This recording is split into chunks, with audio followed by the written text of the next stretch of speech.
hola, ¿qué tal? Muy buenos días para todos, para todas. Bienvenidos. Esto es la primera edición de MBD Noticias. Qué gusto recibirles con las primeras noticias, como decía José María. 19 grados la temperatura en estos momentos en Capital. Hermoso día, ¿no? ¿Sí? Sí, hermoso Arrancó día bien. Y viene subiendo además la temperatura, que ya lo vamos a ver. Vamos a ver entonces qué dice el pronóstico del Instituto Uruguayo de Meteorología para este hermoso día de conclusión incluido allí en el puerto de Montevideo. ¿Qué pasa hoy, 22 de diciembre? Arrancamos con una mínima de 16 grados, 19 la actual. 30 será la máxima con cielo nuboso y algo nuboso, dice el Inumet. Aumento de nubosidad para mañana, ese es el pronóstico de Inumet. Las temperaturas extremas 18 y 32, le dije que venía subiendo. Sí, sí.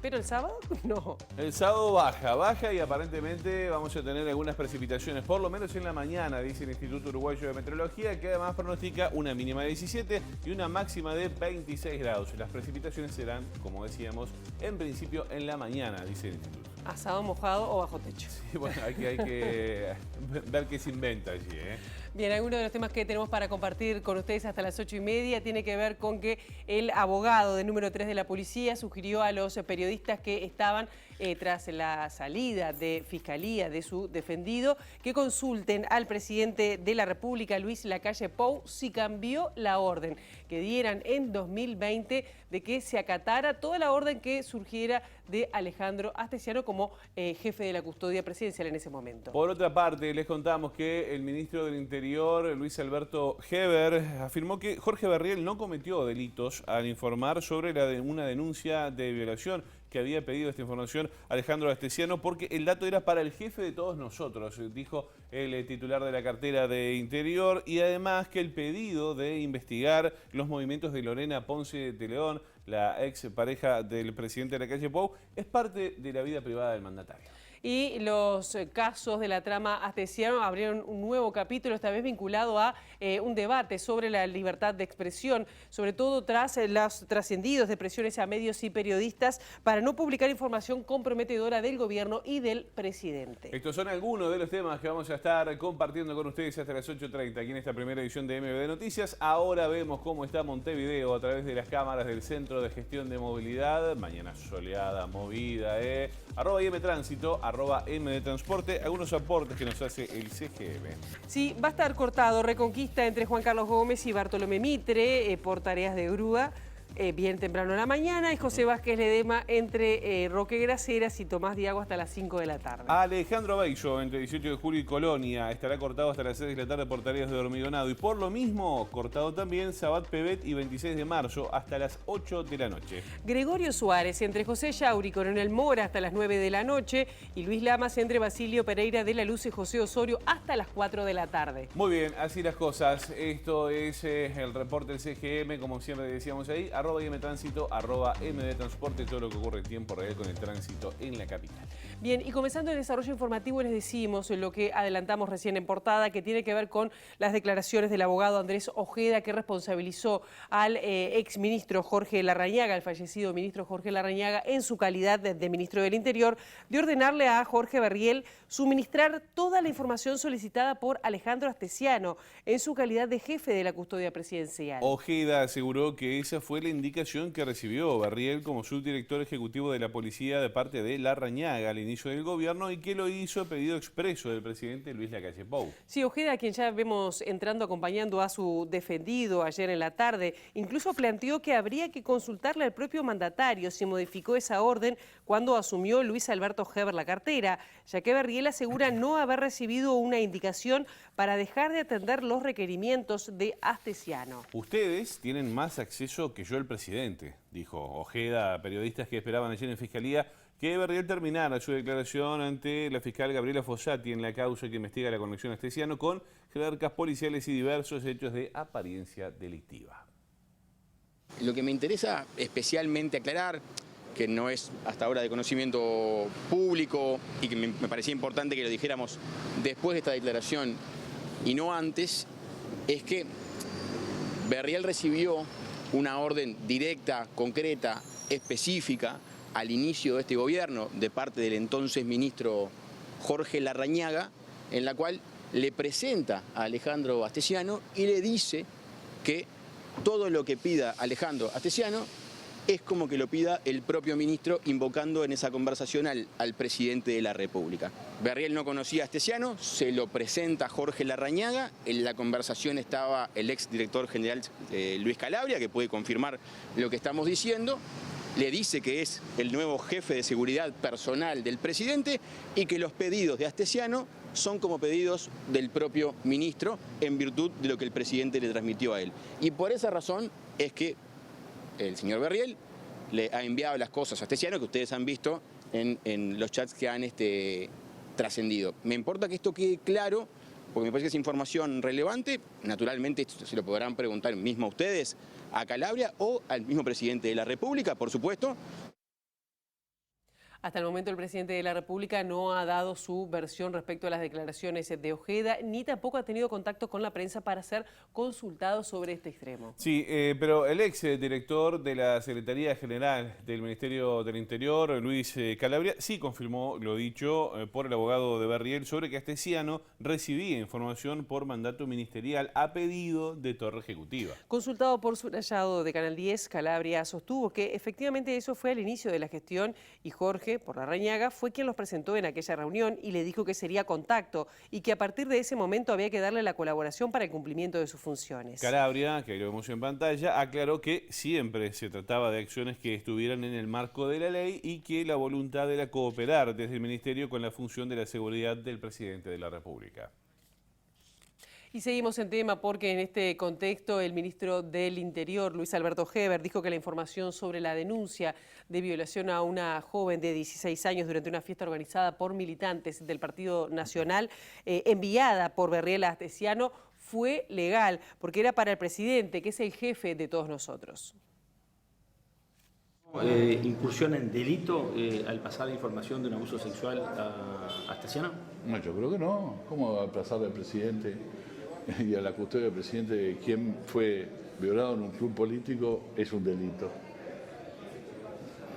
Dio los nombres, si no difundió el nombre, le dio el presidente, que es el jefe de todos nosotros, ¿no? Bien, agradecemos a los colegas de BTV por la sesión de estas imágenes en el marco de estas declaraciones que justamente hacía Heber este miércoles a la mañana antes de que Berriel declarara y que, y de que su abogado, Andrés Ojeda, como veíamos, pusiera justamente al presidente en el centro de la polémica. Sí, justamente en conferencia de prensa posterior al lanzamiento del operativo Verano Azul, Heber también fue consultado por el pedido de investigar los movimientos de Lorena Ponce de León 2 meses después de la separación del primer mandatario. Dijo que es un tema de la vida privada del presidente. Ahora estamos viendo si el presidente preguntó si la mujer se fue de viaje o no. Me parece que estamos muy lejos del objetivo. Entonces me da la sensación que ha virado el tema a un tema que es de la vida privada del presidente. ¿Qué tiene que ver eso con los pasaportes rusos? Hay que ayudar a la fiscal a que pueda determinar la posibilidad de quién y quiénes estaban involucrados en una estafa que venía del 2013 y que nosotros y nuestra policía descubrió en el 2020. Y que yo nuevamente quiero felicitar al policía de identificación civil y a la gente de inteligencia que pudo desmantelar esta organización. Antes, ¿qué pasaba? Nada, seguían falsificando. Y son los que hablan hoy, los que pasaban por sus narices los pasaportes falsos durante 9 años pasaron por delante de sus narices, son los que hablan cuando no descubrieron nada y acusan a quienes efectivamente, como los policías que en identificación civil y en identificación descubrieron. Todo esto es desviar la atención. Bueno, vamos a ir con otros asuntos, algo que les comentábamos en el arranque de esta edición de MBD Noticias, porque el Centro de Archivo y Acceso a la Información Pública, CAINFO, expresó su preocupación por la decisión del diario El Observador de no publicar una nota con información sobre los intercambios del ex jefe de la custodia presidencial, Alejandro Astesiano, y de Jorge Berriel. CAINFO sostiene que la decisión editorial debilita el debate público y vuelve a poner en la agenda la existencia de posibles presiones del gobierno para afectar las nuevas informaciones que involucran al entorno del presidente Luis Lacalle Pou. En ese sentido, la organización manifestó su solidaridad a las y los periodistas del diario El Observador por la decisión editorial que vulneró el derecho a la libertad de expresión y apoyaron la decisión que tomaron de publicar la nota que no salió en el diario, pero sí en las cuentas personales de Twitter de cada uno de los periodistas. Y vamos a conocer ahora cómo se está viviendo desde la Asociación de la Prensa Uruguaya esta situación. El tema lo tiene nuestro compañero Juan Pablo Rodríguez. Juan Pablo, buenos días, bienvenido. Pilar, Josema, buen día para todos ustedes, por supuesto también para nuestro querido público. Nos encontramos en Lázaro Gadea y Avenida Brasil, en el barrio Pocitos, porque hemos salido a propósito de este tema que ustedes nombraban, hemos salido al encuentro del presidente de la Asociación de la Prensa Uruguaya, que emitió un comunicado el pasado miércoles y que además agrega un dato que es interesante, que a la Asociación de la Prensa Uruguaya le consta que hubo una llamada desde el gobierno a Diario El Observador para que esta nota no saliera. Este elemento es nuevo y lo aportó APU. Por eso estamos con Fabián Cardoso, quien es el presidente de la asociación. Bueno, Cardoso, un dato importante que arroja APU, primero que nada, bueno, consultarle a quién le habría llegado esta llamada. ¿Sería el director periodístico, a Personado Peirano, o sería a alguno de los accionistas mayoritarios? Hay que recordar que hay un grupo económico desde el pasado 5 de mayo de este año, de 2022, que está también allí en El Observador. Bueno, buen día. Esa información la manejamos de forma reservada porque nos llegó por parte, obviamente, de fuentes cercanas al equipo periodístico. Lamentablemente, esta situación podría no ser la única, en el único medio de comunicación donde se estén dando este tipo de casos. Nos ha llegado algún reporte de que en algún otro medio de comunicación se ha dado comentarios, llamadas, desde personas cercanas al gobierno nacional, preocupados por la cobertura periodística del caso Astesiano, sobre todo. Esto es una situación que nos preocupa y lo que queremos destacar en este marco, sobre todas las cosas, más allá de este dato, que por supuesto es muy importante, es la valentía y el trabajo profesional que están haciendo los periodistas respecto a la cobertura del caso. Y la señal que dieron los compañeros y colegas del diario El Observador. Cuando se le exige por parte, en este caso de la dirección del diario, los nuevos propietarios, se les exige que aporten más información sobre una noticia sobre la cual los periodistas habían trabajado y tenían todos los elementos para ser publicada. Todos sabemos, los periodistas, cuál es el procedimiento para confirmar una información. Los periodistas habían hecho ese trabajo y la información estaba pronta para ser publicada. Y es desde la dirección del diario que se les dice que había que aportar más elementos y si no la nota no iba a salir. Y es ahí que los periodistas deciden que la nota se iba a publicar igual en sus redes sociales, provocando el impacto que provocó. Y eso es muy valorable y destaca y reivindica el trabajo del periodismo en estas situaciones difíciles que son la cobertura de hechos absolutamente sensibles como los que dan cuenta de esta investigación judicial al ex jefe de la seguridad presidencial. Cardoso, ¿cree que este tipo de maniobras se está sistematizando en nuestro país debido a que la Asociación Sin Fines de Lucro CAINFO, por ejemplo, año a año emite informes con muchos detalles y con casos que ocurren en nuestro territorio año a año? Nosotros hemos dicho ya más de una vez que en Uruguay se ha encendido una luz amarilla respecto a la libertad de expresión y el trabajo profesional del periodismo. Eso no significa que estemos en la realidad que tienen otros países, donde realmente ser periodista es profesión de riesgo.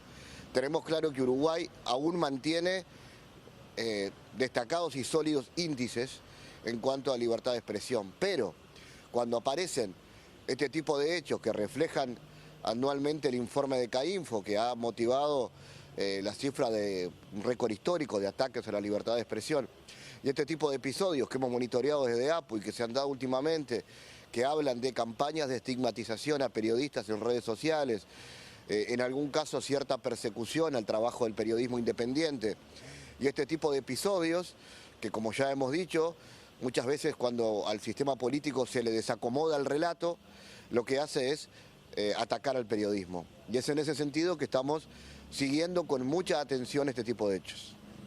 ¿Cuáles son los pasos a seguir de APU? Por ejemplo, ¿está en agenda pedirle una reunión al presidente de la República? No hasta el momento, lo que entendemos, nosotros estamos siempre dispuestos a conversar. De hecho, hace ya 2 años, en ocasión del Día del Periodista y Trabajador de los Medios de Comunicación en todos sus ámbitos, tuvimos una reunión en la Torre Ejecutiva con el secretario de la Presidencia y un saludo del presidente de la República. Si amerita, lo haremos. Lo que estamos haciendo ahora es, sobre todo, acompañar a nuestros compañeros en cualquier medio. Vuelvo a destacar la actitud de los compañeros del Observador, más allá de que formen parte de la organización sindical o no. Este tipo de actitudes colectivas, además, son las que hacen que el trabajo del periodista se pueda proteger de otra manera, porque es mucho mejor tomar una medida de carácter colectivo que de carácter individual. Y por eso llamamos nuevamente a creer en la organización. La organización sindical, como en cualquier área, los trabajadores del periodismo no estamos exentos de tener dificultades y de sentir este tipo de situaciones nada simpáticas para nuestro trabajo, y por lo tanto el valor de la organización, el valor de la herramienta sindical es clave para protegerse de esta situación. Por lo tanto, seguimos llamando a organizarnos y a potenciar la herramienta. Le hago la última, Cardoso. ¿Usted cree que el sistema político es la principal amenaza a la libertad de expresión en nuestro país? Ojalá no sea así. Lo que sí entendemos que hay en este momento una situación de alta polarización en la sociedad. No solamente involucra a la coalición de gobierno, muchas veces hemos dado cuenta de actitudes que rechazamos de todos los integrantes del sistema político, no importa el color que sean, porque la estigmatización muchas veces no tiene color.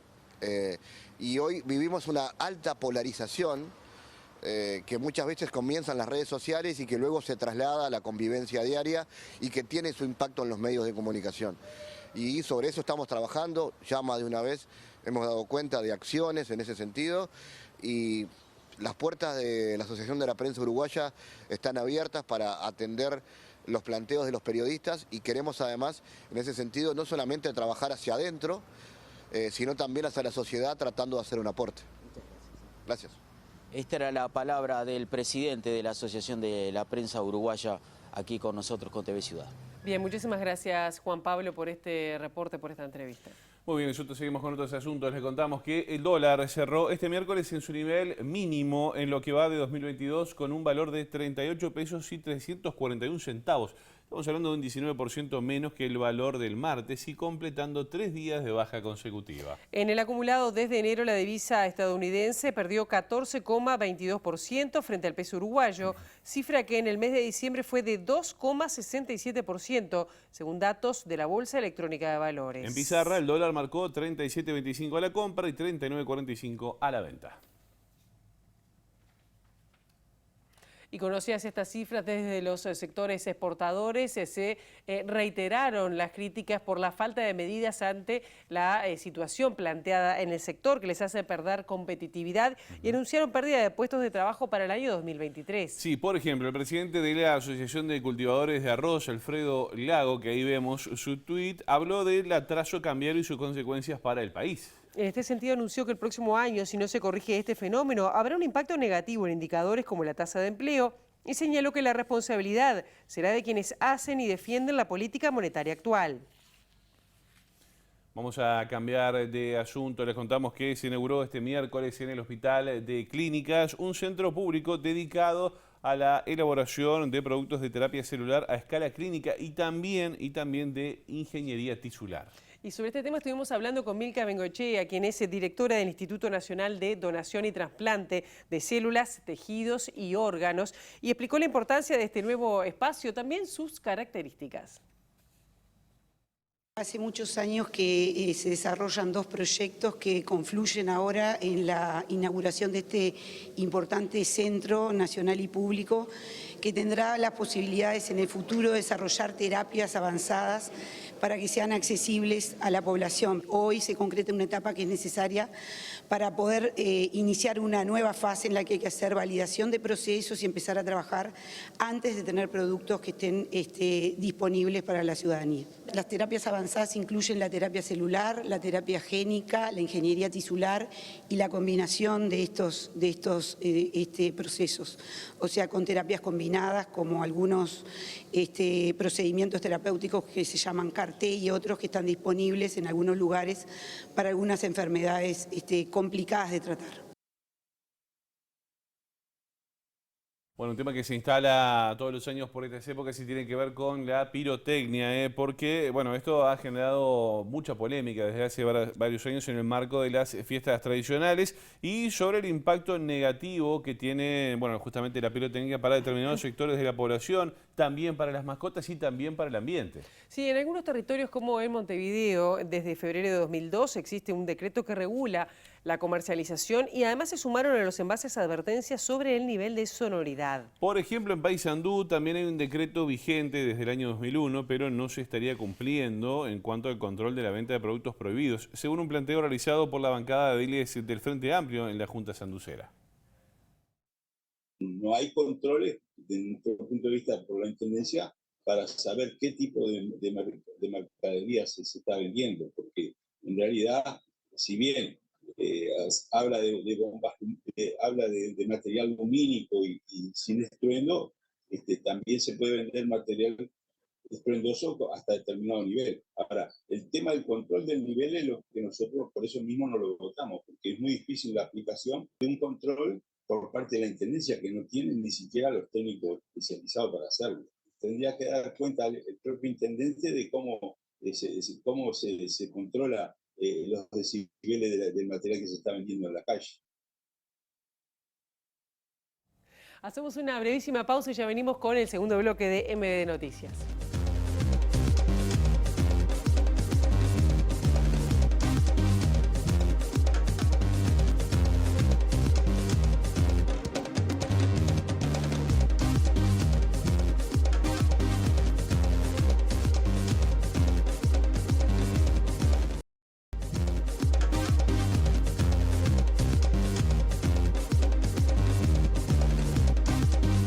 Grados y la temperatura en Montevideo, segundo bloque de esta primera edición de MD Noticias, y les contamos que en esta jornada se van a estar entregando los premios Onetti, que va a repartir además 800.000 pesos en premios. Sí, ustedes saben que se presentaron 689 obras que incluyen todos los géneros del concurso. Esto es narrativa infantil y juvenil, poesía y dramaturgia. Hay que destacar además que estas obras son inéditas. El jurado estuvo integrado por especialistas en cada categoría, seleccionados por primera vez de manera paritaria y teniendo en cuenta que hubiesen participado en ediciones anteriores. Otra novedad para este año es que los trabajos ganadores podrán ser editados por sellos editoriales uruguayos independientes con el objetivo de apoyar a la industria editorial nacional. Por cada categoría se pueden otorgar hasta 3 menciones. La primera de 12.000 pesos, la segunda de 10.000 y la tercera será honorífica. Las obras ganadoras serán anunciadas a partir de las 6 de la tarde en la sala Ernesto de los Campos de la comuna capitalina. El premio es la publicación de la obra y 100.000 pesos, cifras la más alta a nivel nacional en materia de certámenes literarios. Bueno, muy bien, vamos a abrir el capítulo internacional. Les contamos ahora que miles de inmigrantes esperan en la frontera sur de Estados Unidos a que caduque este miércoles el denominado Título 42, una orden impartida por el expresidente Donald Trump para permitir expulsiones rápidas. Sí, pero justamente horas antes de que eso ocurra, el presidente Joe Biden pidió a la Corte Suprema que no lo haga antes de la Navidad.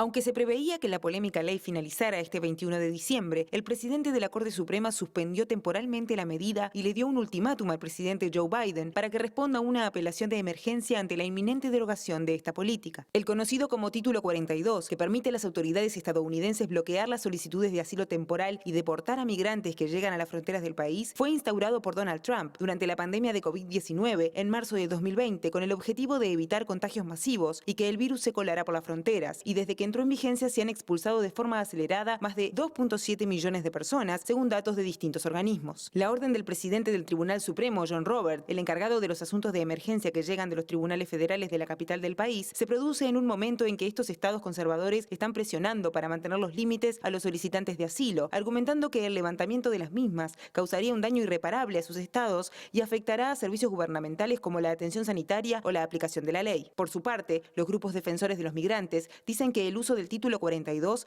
va en contravía de las obligaciones que tienen los países con las personas que huyen hacia Estados Unidos para escapar de la persecución y que la política impuesta sobre las vacunas y los tratamientos para el coronavirus es obsoleta. Según la Casa Blanca, actualmente hay unos 23.000 agentes desplegados en la frontera sur, donde se han aumentado los recursos de la patrulla fronteriza, con más vigilancia y mayor seguridad en los puertos de entrada, mientras decenas de miles de migrantes a la espera de que se levante la medida están hacinados en refugios en la frontera de México con Estados Unidos. Bueno, muy bien, una información que ha surgido en las últimas horas y tiene que ver con que fue capturado en Venezuela uno de los sicarios que asesinó al fiscal paraguayo Marcelo Petit. Este es el informe.